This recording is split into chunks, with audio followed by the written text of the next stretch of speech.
سلامونه او نیکی هیلې ګرانو کتونکو په خیر راغلی پښتو کوکینګ ته. نن به موږ تاسو ته د چکن پیټیز چل در ښکاره کوو. که تاسو دا ویډیو تر اخره پورې وګورئ نو د ډېر یو مزهدارو او خوندورو چکن پیټیز چل به یې زده کړئ.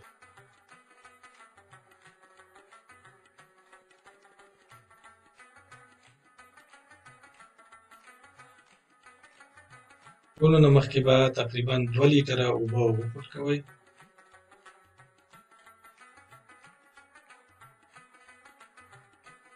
کله چې اوبه وپوټ کېږي نو یوه وړه قاشوغه مالګه به ورته ور واچوئ.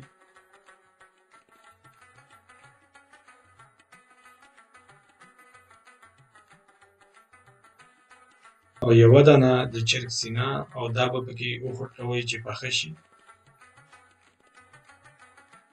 کله چې دا پخه شوله نو یو تاوه به یې باسئ او یو طرف ته به یې کېږدئ چې لږه یخه شي او بیا به یې تار تار کئ دغسې لکه تاسو ته چې څنګه ښکاري.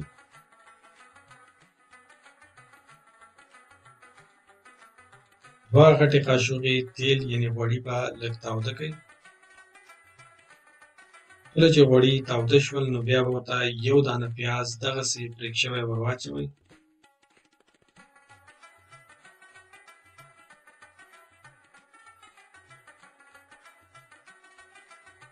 پیاز چې په غوړو کې کله لږ نرم شو نو بیا به ورته یوه وړه قاشوغه تور مرچکۍ ور واچوئ. لږ غونده کې به پکې دا تور مرچکۍ سور کئ. اوس به ورته یوه غټه قاشوغه اوړه ور واچوئ، سپین اوړه، او دا به پکې ښه پاخه کئ.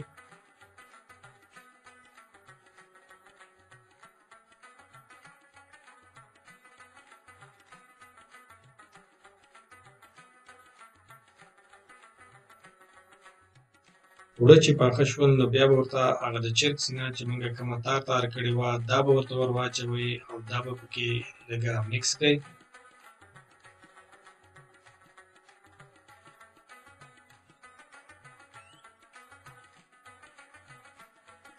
کله چې دا مکس شول نو بیا به ورته نیمه پیاله شوده یعنې پی ور واچوئ او ښه به یې پکې پاخه کئ چې دا پی پکې وچ شي.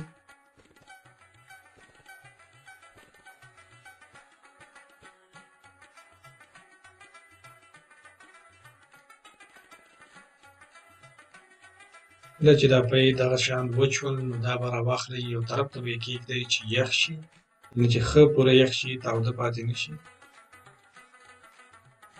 موږ دغسې تیار اوړه اخیستي یو، تاسو یې کولی شئ چې په کور کې هم جوړ کړئ. په سر باندې به یې وچ اوړه ور واچوئ او وبه یې مږئ چې ګیلاس ورپسې نه نښلي، ځکه چې اوس به یې په دغه ګیلاس باندې دغسې پرې کوو.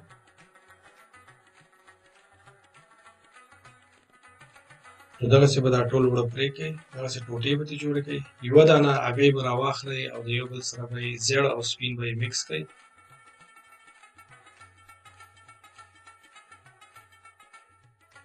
یو برش باندې به یې په دغه اوړو په ټوټې باندې وهئ او د پاسه به پرې یوه غټه قاشوغه دغه د چرګ دا مکسچر د پاسه ږدئ.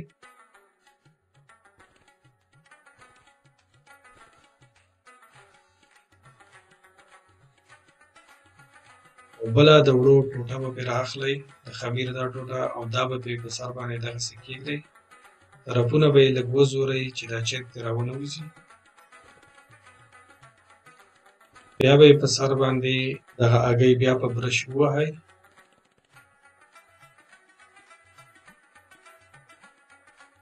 سر باندې به یې نوره د یو قاشوغه تقریبا غوښه بیا کېږدئ او یو بله دغسې د اوړو یعنې د خمیر ټوټه به پرې د پاسه کېږدئ. طرفونه به یې په ګوته باندې وزورئ.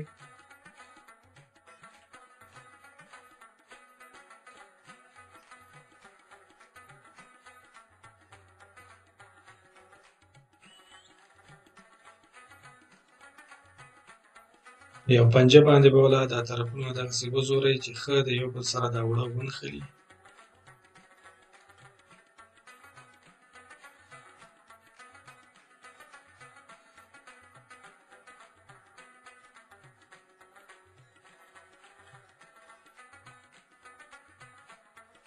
د هګۍ به یې په سر باندې بیا دغسې ووهئ، ښه به یې غوړ کړئ او په یو اوون کې یو تنور چې موږ د مخکې نه تود کړی و تاسو به یې همدغسې تود کړئ او په 180 سانتي ګریډو کې به یې د 15 نه تر 14 منټو پورې پرېږدئ. نو دغسې به بیا پاخه شوي. زمونږ ویډیو آخر ته ورسېده. که ستاسو زمونږ دا ویډیو خوښه شوې وي نو زمونږ د چینل سبسکرایبول مه هېروئ. د الله په امان.